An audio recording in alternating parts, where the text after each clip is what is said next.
ఓం శాంతి. ఈరోజు మురళి 25/26/5/26. ఎట్లా తిప్పినా ఒకటే డేట్ 26/5/26. మధురమైన పిల్లలారా, స్వయంగా భగవంతుడే మాకు టీచరై చదివిస్తున్నారన్న సంతోషంలోనే సదా ఉండండి. స్వయం భగవంతుడు మనకు చదివిస్తున్నారనే సంతోషంలో సదా ఉండండి. మనము వారి ద్వారా రాజయోగాన్ని నేర్చుకుంటున్నాము, కానీ ప్రజాయోగాన్ని కాదు. రాజయోగాన్ని నేర్చుకుంటున్నాము కానీ ప్రజాయోగాన్ని కాదు. బాబా స్వయంగా మనకు వచ్చి చదివిస్తున్నారు అనే సంతోషంలో ఉండండి అని బాబా అంటున్నారు. ప్రశ్న: మీ చదువు యొక్క విశేషత ఏమిటి? మీరు ఎప్పటి వరకు పురుషార్థం చేయాలి? ఎప్పటి వరకు అనే ప్రశ్ననే లేదు. ఈ చదివేదైతే చాలా సమయం నుండి చదువుతూ వస్తున్నారో దానిలో కొత్త పిల్లలు చురుకుగా ముందుకెళ్ళిపోతారు. 3 నెలల చురుకైన తీవ్ర పురుషార్థీలైన కొత్త పిల్లలు పాతవారి కన్నా ముందుకు వెళ్ళగలుగుతారు. అంటే పాతవాళ్ళు ముందుకు పోరు అనే ప్రశ్న లేదు. కొత్త వాళ్ళు కూడా ముందుకు వెళ్ళచ్చు. ఈ యొక్క జ్ఞానం ద్వారా, ఈ యొక్క రాజయోగం ద్వారా అంత సులభమైంది. కానీ ప్రాక్టికల్గా చేసినప్పుడు మాత్రమే సులభమైంది. లాస్ట్లో వచ్చి కూడా ఫాస్ట్గా వెళ్ళి పురుషార్థం, తీవ్ర పురుషార్థం చేసి ముందుగా వెళ్ళచ్చు. ఎప్పటి వరకైతే పూర్తిగా పాస్ అవ్వరో, కర్మాతీతం అవ్వరో, లెక్కాచారాలన్నీ తీరవో అప్పటి వరకు మీరు పురుషార్థం చేయాలి. అంటే శరీరం వదిలే వరకు కదా. ఎప్పటి వరకు పురుషార్థం చేయాలి? ఎప్పటి వరకు జీవించి ఉంటామో అప్పటి వరకు. ఎప్పటి వరకు నిద్రపోవాలి? ఎప్పటి వరకు జీవించి ఉంటామో అప్పటి వరకు నిద్రపోవాలి కదా. ఎప్పటి వరకు భోంచేయాలి? జీవించినన్నాళ్ళు భోంచేయాల్సిందే కదా. శరీర నిర్వహణ కోసం భోజనం. అట్లాగే అప్పటి వరకు మీరు పురుషార్థం చేస్తూనే ఉండాలి. అంటే ఎప్పటి వరకు చదవాలి? అంటే పదవి పొందే వరకు చదవాలి కదా. ఉద్యోగం వచ్చే వరకు చదవాలి. అలాగే మనం కర్మాతీతం అయ్యే వరకు చదవాలి. లెక్కాచారాలను తీర్చుకునే వరకు పురుషార్థం చెయ్యాలి మరియు చదవాలి. అందుకే బాబా అంటున్నారు, చురుకైన తీవ్ర పురుషార్థులైన కొత్త పిల్లలు పాత వాళ్ళకన్నా ముందుకు పోవచ్చు అని బాబా చెప్తున్నారు. ఇక్కడ మనస్సు, హృదయం యొక్క పని, ఇంకా మిగతా వాటి పని కాదు. ఓం శాంతి. ఓం శాంతి. బాబా పిల్లలు ఎక్కడ కూర్చున్నారు? బాబా ఒక్కోసారి ఒక్కొక్క జాగా గురించి చెప్తుంటారు. ఎక్కడ కూర్చున్నాం? బాబా సమ్ముఖంలో అని ఒకసారి అంటారు, యూనివర్సిటీలోనే ఒకసారి అంటారు, పాఠశాలలోనే ఒకసారి అంటారు, సత్సంగంలో అని ఒకసారి అంటారు, అతి గొప్ప పరివారంలో అని ఒకసారి అంటారు, శివాలయంలోని ఒకసారి అంటారు. ఈరోజు ఏమంటారు చూడండి, బేహద్దు స్కూల్లో కూర్చున్నారు. పిల్లలకు చాలా ఉన్నతమైన నష ఉండాలి. ఎవరి పిల్లలకు? బేహద్దు తండ్రి పిల్లలకు లేదా ఆత్మీయ పిల్లలకు. బాబా ఆత్మలనే చదివిస్తారు, కానీ గుజరాతీలను, మరాఠీలను చదివించరు. ఆత్మలకు చదివిస్తారు. శరీరం గుజరాత్ దేశంలో పుడితే గుజరాతీ, మహారాష్ట్రలో పుడితే మరాఠీ, ఆంధ్రాలో పుడితే ఆంధ్ర, అంతేగాని తెలుగు వాళ్ళు అంతే అంటారు. కానీ ఆత్మకు మాత్రం ఏదీ లేదు కదా.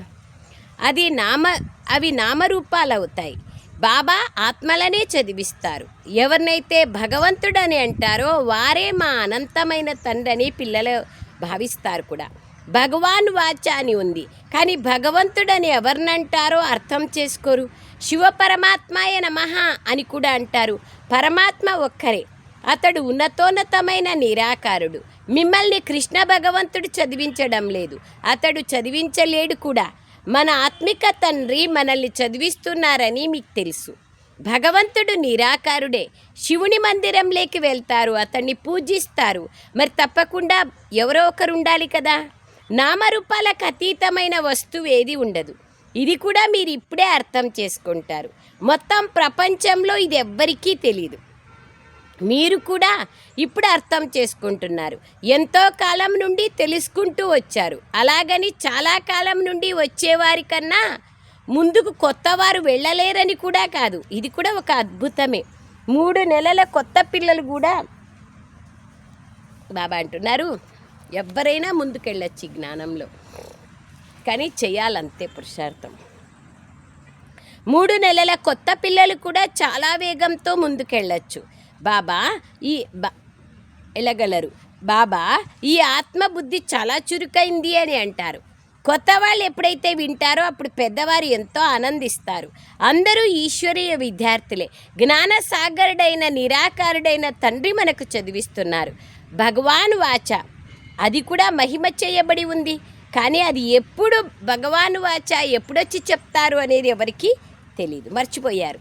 కొందరి తండ్రి వారికి టీచర్గా కూడా ఉంటారు, కానీ వారి కేవలం ఒక సబ్జెక్టుని మాత్రమే చదివిస్తారు. మ్యాథమెటిక్స్ టీచర్గా ఉండొచ్చు, ఇంగ్లీష్ టీచర్గా ఉండొచ్చు, కానీ భిన్న భిన్న సబ్జెక్టులకు వేరువేరు టీచర్లు ఉంటారు. ఇతర సబ్జెక్టులకు వేరువేరే టీచర్ వద్ద చదువుతారు. ఇక్కడ బాబా పిల్లలందరికీ టీచర్. ఇది అద్భుతమైన విషయం. ఎంతోమంది పిల్లలు ఉన్నారు. 4 సబ్జెక్టులోనూ ఒకే ఒక టీచరే కవర్ చేస్తారు. ఒక గంటలో కవర్ చేస్తారు. ఎంత మంచి పాఠశాల. శివబాబా మనల్ని చదివిస్తున్నారన్న నిశ్చయం వారికి ఉంది. శ్రీకృష్ణుణ్ణి తండ్రి అని పిలవడానికి వీల్లేదు, ఆయన కుమారుడు కదా. మ్యారేజ్ అయిన తర్వాత స్వయంవరం తర్వాతనే తండ్రి అని పిలవడానికి, కుమారుణ్ణి తండ్రి అని ఎట్లంటారు? కృష్ణుణ్ణి ఈ విధంగా శిక్షకునిగా గురువుగా కూడా భావించరు. ఇక్కడ వీరు ప్రత్యక్షంగా చదివిస్తున్నారు. భిన్న భిన్న రకాల విద్యార్థులైన మీరు కూర్చున్నారు. ఎప్పటి వరకైతే మీరు పాస్ అవ్వరో అప్పటి వరకు టీచర్ అయిన బాబా చదివిస్తూనే ఉంటారు. కర్మాతీత స్థితిని పొందేంత వరకు పురుషార్థం చేయాలి. పాస్ అయ్యే వరకు కర్మల లెక్కాచారం నుండి ముక్తులు అవ్వాలి కదా. మీకు లోపల ఎంతో సంతోషం కలగాలి. బాబా మనల్ని అటువంటి ప్రపంచంలోకి తీసుకెళ్తున్నారు. పిల్లలు కూర్చొని పరంధామ నివాసి అయిన తండ్రి వచ్చి మనల్ని చదివిస్తారు అని భావించే స్కూల్ ఇంకెక్కడా లేదు. సాక్షాత్ భగవంతుడు వచ్చి మాకు చదివిస్తాడనేటువంటి స్కూల్ ఎక్కడా లేదు. ఫలానా స్వామీజీ వచ్చి ఉపదేశం ఇస్తారు, సత్సంగం చేస్తారంటారు కానీ, లేదా ఫలానా టీచర్ వచ్చి మనుషుల్ని సంబోధిస్తారు కానీ సాక్షాత్ భగవంతుడు వస్తారనే పాఠశాల ఎక్కడా లేదు. ఇప్పుడు మీరు ఇక్కడ కూర్చున్నప్పుడు మా బేహద్దు తండ్రి మమ్మల్ని చదివించేందుకు వచ్చారు అని భావిస్తారు. కావున మీ లోపల ఎంతో సంతోషం ఉండాలి. బాబా మనకు రాజయోగాన్ని నేర్పిస్తున్నారు. ఇది ప్రజాయోగం కాదు, రాజయోగం. ఈ స్మృతి ద్వారా పిల్లల సంతోషం యొక్క పాదరసం పెరిగిపోవాలి. ఇది ఎంత పెద్ద పరీక్ష. మీరు ఎంత సాధారణంగా ఉన్నారు. ముస్లింలు తమ పిల్లల్ని తివాచీ పైన కూర్చోబెట్టి చదివిస్తారు, నమాజ్ వగైరా ఖురాన్ వగైరా చదివినప్పుడు. మీరు ఈ నిశ్చయంతో ఇక్కడికి వస్తారు. బాబా వచ్చి చదివిస్తున్నారన్న నిశ్చయంతో మనం బాబా దగ్గరికి వస్తాం. ఇప్పుడు బాబా సమ్ముఖంలో కూర్చున్నారు. నేను జ్ఞానసాగరుణ్ణి అని బాబా అంటున్నారు. నేను కల్పకల్పము వచ్చి రాజయోగాన్ని నేర్పిస్తాను. కృష్ణుడు 84 జన్మలని అన్నా లేదా బ్రహ్మ 84 జన్మలన్నా ఒకటే. బ్రహ్మయే శ్రీకృష్ణుడు. ఈ విషయాన్ని బుద్ధిలో బాగా ధారణ చేయాలి. బాబా పైన చాలా ప్రేమ ఉండాలి, స్వయం పరమాత్మని పైన. ఆత్మలైన మనం ఆ తండ్రికి పిల్లలం. పరంపిత పరమాత్మ వచ్చి మనల్ని చదివిస్తున్నారు. కృష్ణుడు అలా చదివించలేడు కదా. తన దేహము దేహ సంబంధీకులని మరిచి నన్నొక్కడే జ్ఞాపకం చేసుకోండి అని ఎలా చెప్పగలరు? దేహమున్న ఏ వ్యక్తి చెప్పలేరు కదా.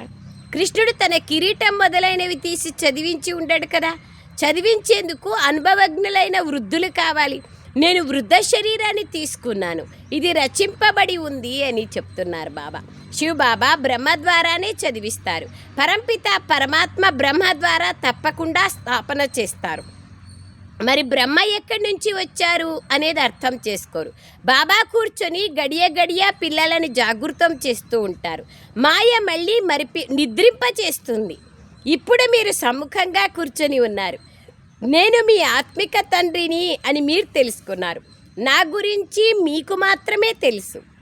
పరంపిత పరమాత్మ జ్ఞాన సాగరులు, పతిత పావనులు, దుఃఖహర్త సుఖకర్త అని కూడా మహిమ చేస్తారు. కృష్ణుణ్ణి ఎప్పుడూ ఆ విధంగా మహిమ చెయ్యరు. అందరినీ ఒక్కసారిగా చదివించలేరు కదా. మధుబనంలో మురళి వినిపిస్తారు.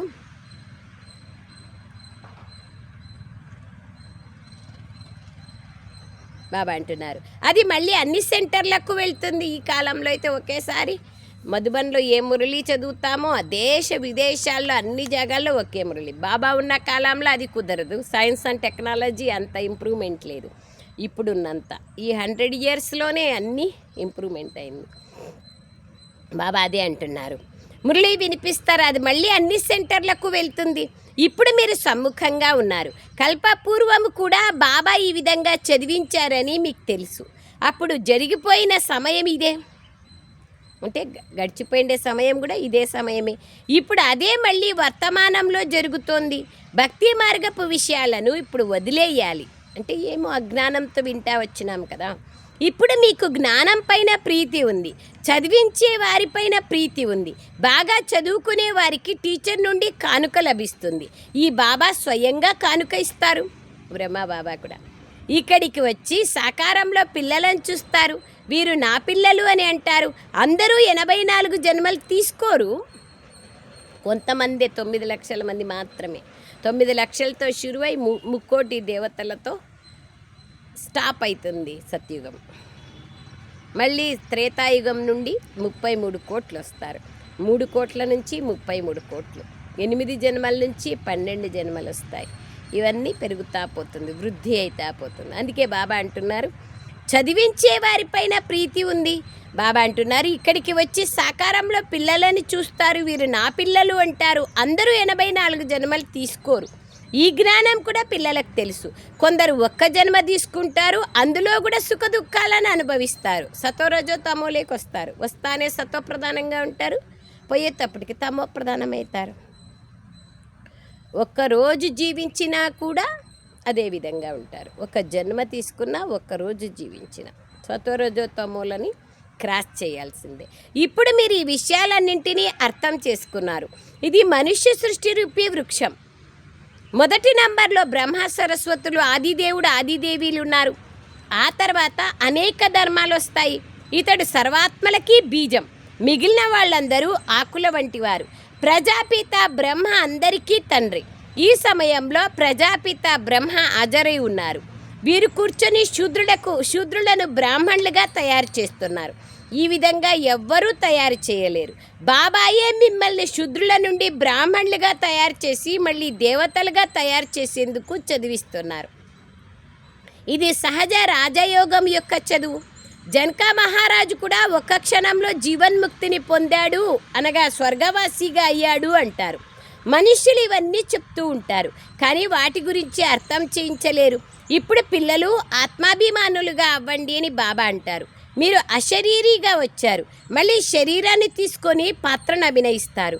తప్పకుండా మీరు 84 జన్మలు తీసుకున్నారు. సత్యమైన తండ్రి సత్యాన్నే తెలియచేస్తారు.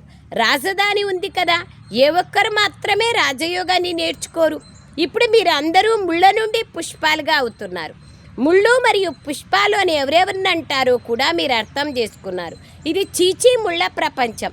మనం 84 జన్మల చక్రంలో తిరిగి నరకవాసులుగా అయ్యాం. మళ్ళీ ప్రపంచ చరిత్ర భూగోళాలు పునరావృతమవుతాయి. మనం మళ్ళీ తప్పకుండా స్వర్గవాసీలుగా అవుతాం. కల్పము మనం అలా అవుతాం. గడియ గడియ ఈ విషయాన్ని గుర్తు చేసుకోవాలి మరియు జ్ఞానాన్ని అర్థం చేయించాలి. ఈ లక్ష్మీనారాయణులు సూర్యవంశీయులు. యేసుక్రీస్తు వచ్చాడు. ప్రారంభంలో చాలా తక్కువ మంది ఉంటారు క్రిస్టియన్లు. తర్వాత రాజధాని స్థాపన అవుతుంది. అప్పుడు వారి రాజధాని లేదు. సత్యుగంలో లక్ష్మీనారాయణల రాజధాని ఉంటుంది. ఇప్పుడు బాబా వచ్చి సత్యుగ రాజధానిని స్థాపన చేస్తున్నారు. సంగమ యుగంలోనే స్థాపన జరుగుతుంది. ఇది సత్యమైన కుంభమేళ. ఇప్పుడు మీ బుద్ధిలో ఉంది. ఆత్మల అనేకం, పరమాత్మ ఒక్కరే. పరమాత్మ అయిన తండ్రి పావనంగా తయారు చేసేందుకు పిల్లల వద్దకు వస్తారు.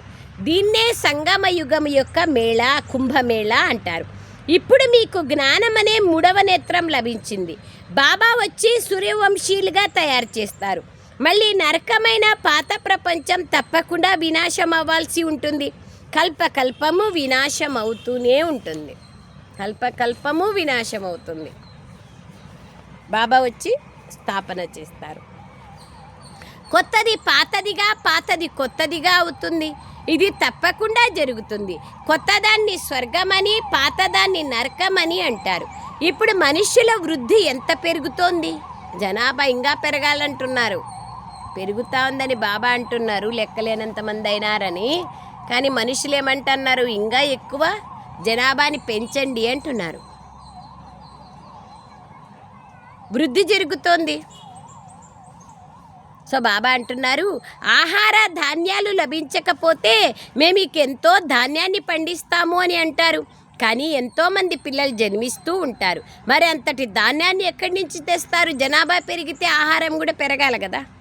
ఇప్పుడు ఈ పాత ప్రపంచమంతా సమాప్తం కావాల్సి ఉందని మీకు తెలుసు. మనుషులకు ఈ జ్ఞానం నచ్చుతుంది, కానీ వారి బుద్ధిలో ఏమీ కూర్చోదు. మీ బుద్ధిలో నరకం తర్వాత స్వర్గం వస్తుందని ఉంది. సత్యుగ దేవీ దేవతలు ఇక్కడ ఒకప్పుడు ఉండి వెళ్ళారు. ఈ లక్ష్మీనారాయణులు స్వర్గాధిపతులుగా ఉన్నారు. వారి చిత్రాలు కూడా ఉన్నాయి. సత్యుగంలో ఆది సనాతన దేవీ దేవతా ధర్మం ఉంది. ఇప్పుడు తమను దేవతా ధర్మం వారిగా పిలిపించుకోరు. దైవీ గుణాలే లేవు, దేవతా ధర్మం అని ఎలా పిలిపించుకుంటారు? దానికి బదులుగా హిందువులని అంటారు. ఇప్పుడు మనం దేవీ దేవతలుగా అవుతున్నామని పిల్లలకు బాగా తెలుసు. బాబా ఈ ఇంద్రియాల ద్వారా మనల్ని చదివిస్తున్నారు. లేకపోతే నేను మిమ్మల్ని ఎలా చదివించను? నోరు లేకపోతే ఎలా చదివించాలి? బాబా అంటున్నారు, ఆత్మలనే బాబా చదివిస్తారు. ఎందుకంటే ఆత్మలోనే మలినాలు కలుస్తాయి. ఇప్పుడు మీరు స్వచ్ఛమైన బంగారంగా అవ్వాలి. బంగారు యుగం నుండి వెండి యుగంలోకి వచ్చారు. అనగా వెండి మలినం కలవడంతో మీరు చంద్రవంశీలుగా అయ్యారు. సత్యుగంలో బంగారు యుగంలో ఉండేవారు, వారే మళ్ళీ కిందికి దిగుతారు. ఆ తర్వాత బాబా అంటారు, వృద్ధి అవుతూ పోతారు. ఈ బంగారు, వెండి, రాగి, లోహ యుగాలలో 84 జన్మల తిరిగి వచ్చారని ఇప్పుడు మీ బుద్ధిలో ఉంది. అనేక మార్లు ఈ పాత్రను అభినయించినాం, ఇప్పుడు కూడా అభినయిస్తాం. ఈ పాత్ర నుండి ఎవ్వరూ విముక్తులు కాలేరు. మాకు మోక్షం కావాలి అని వారు అంటారు. కానీ నిజానికి విసుగు చెందాల్సింది మీరు. ఎందుకంటే మీరే 84 జన్మలు తిరిగి వచ్చారు. రావడం పోవడం జరుగుతూనే ఉంటుంది. మరి మనం దీని నుండి ఎందుకు విముక్తులు అవ్వకూడదు అని మనుషులు భావిస్తారు. అవాగమన చక్రమే వద్దు, ఎందుకు ఈ దుఃఖాలు సుఖాలు అసలే వద్దు, పరంధామంలో జీవన్ముక్త స్థితిలో ముక్తి స్థితిలో ఉంటేనే మేలు, మాకు మోక్షం కావాలి అని అడుగుతారు. బాబా అంటున్నారు, మోక్షం ఎవరికీ లభించదు, విసుగు చెందాల్సిన అవసరం లేదు. బాబా అంటున్నారు, మనుషులు భావిస్తారు కానీ అది సంభవం కాదు. నీవు మోక్షాన్ని పొందుతావని గురువులు కూడా అంటారు. బ్రహ్మతత్వంను స్మృతి చేయడం ద్వారా బ్రహ్మలో లీనమైపోతావు అంటారు. అనేక మతాంతరాలు ఉన్నాయి భారతదేశంలో. ఇంకే ఖండంలోనూ ఇన్ని మతాలు లేవు.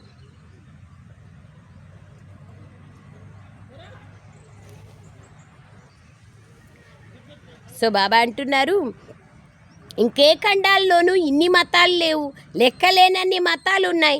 ఒకదానితో ఒకటి కలవదు. రిద్ధులు సిద్ధులు చమత్కారాలు చేసేవాళ్ళు కూడా ఎంతోమంది ఉన్నారు. కొందరు ఏవేవో సృష్టిస్తారు, కొందరు ఇంకేదో తీస్తారు. అది చూసి మనుషులు ఎంతో సంతోషిస్తారు. అది కూడా ఒక విద్య కదా, చెయ్యి చమత్కారం. కానీ ఇది ఆధ్యాత్మిక జ్ఞానం. ఆత్మిక తండ్రి ఆత్మలైన మనందరికీ తండ్రి అని మీకు తెలుసు. ఆత్మిక తండ్రి ఆత్మలతో మాట్లాడతారు. వారే వచ్చి సత్యనారాయణ కథను లేదా అమర కథను వినిపిస్తారు.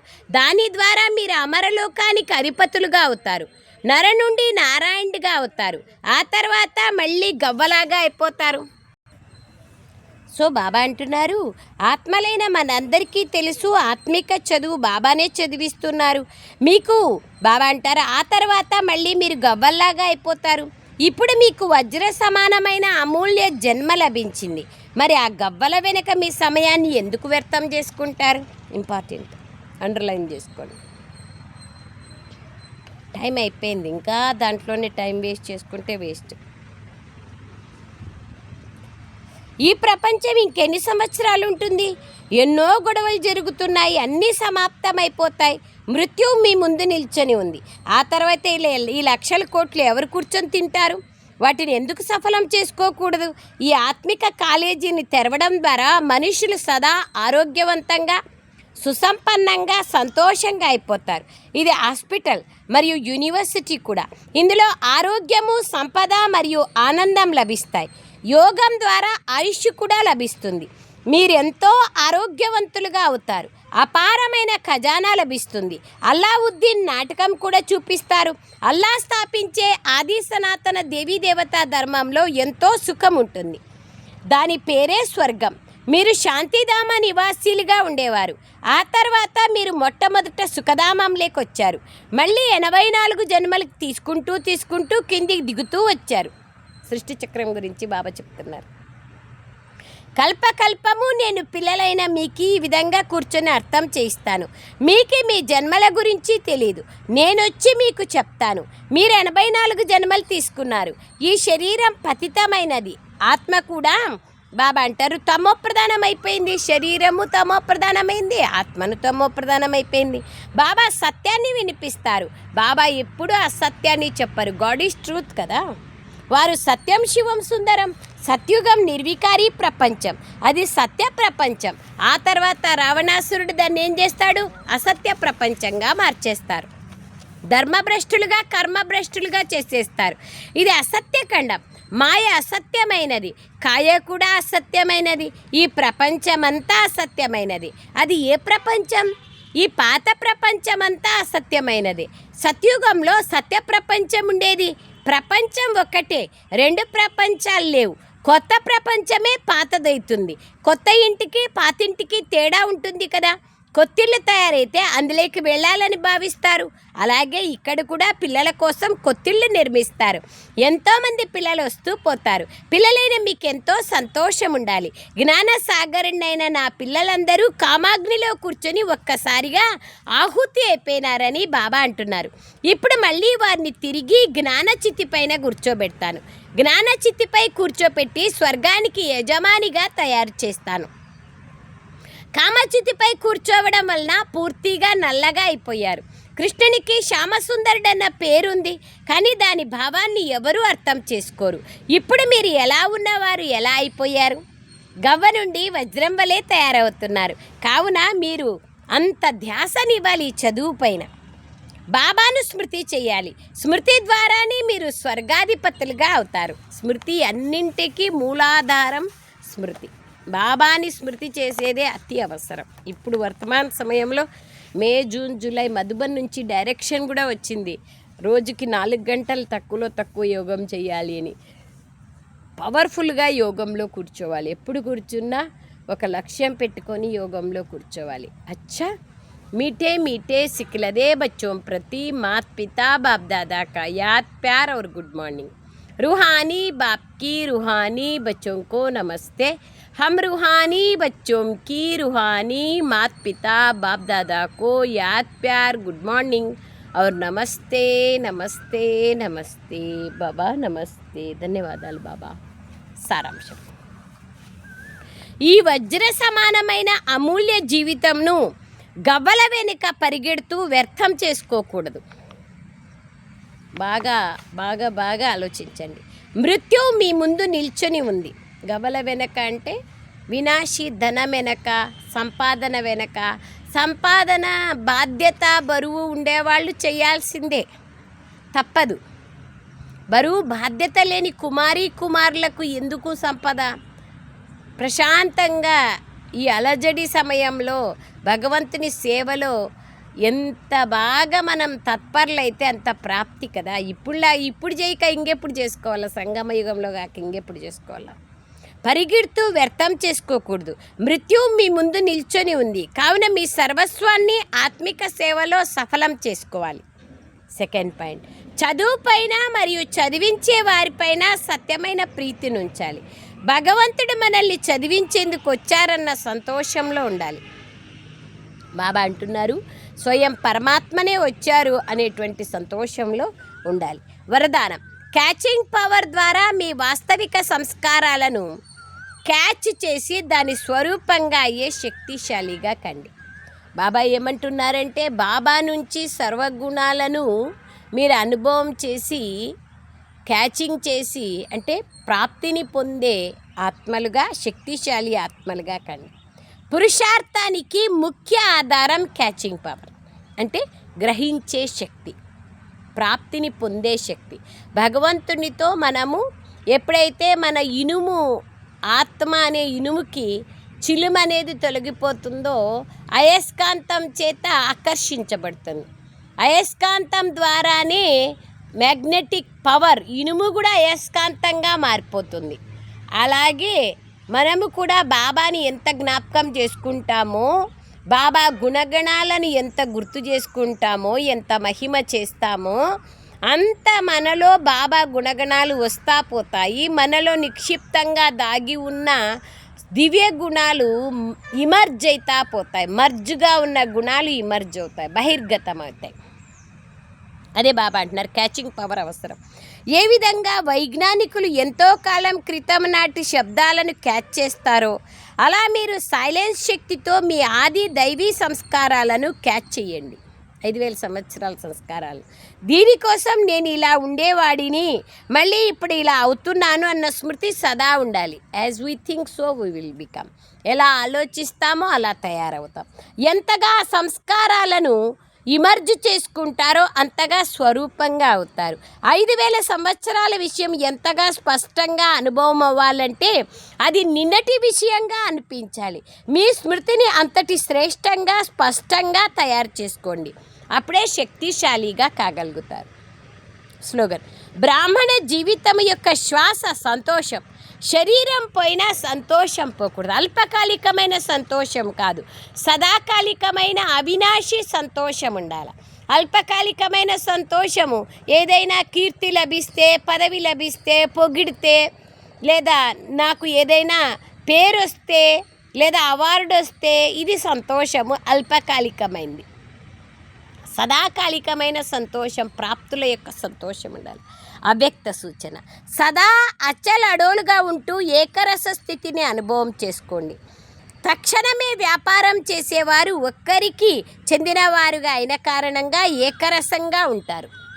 అంటే సంకల్పంలో రాగానే బాబాతో వ్యాపారం చేసేసేయాలి. అలాంటి వాళ్ళే ఏకరసంగా ఉంటారు. మిగిలిన వారు ఎవరైతే కాస్త వ్యాపారం చేస్తారో ఒక్కదానికి బదులుగా రెండు నావల పైన కాలు పెట్టేవారుగా ఉంటారో వారు ఎప్పుడూ ఏదో ఒక తికమకకు చెందిన అలజడిలో ఉంటూ ఏకరసులుగా కాలేరు. కనుక వ్యాపారం చేయాలనుకుంటే సెకండ్లో చేయండి. మనస్సుని ముక్కలుగా చేసుకోవాకండి. అంటే అనేకుల వైపులు పంపించేదంటే ముక్కలుగా చేసుకునేదే కదా. అచ్చా. ఓం శాంతి. ధన్యవాదాలు బాబా, ధన్యవాదాలు.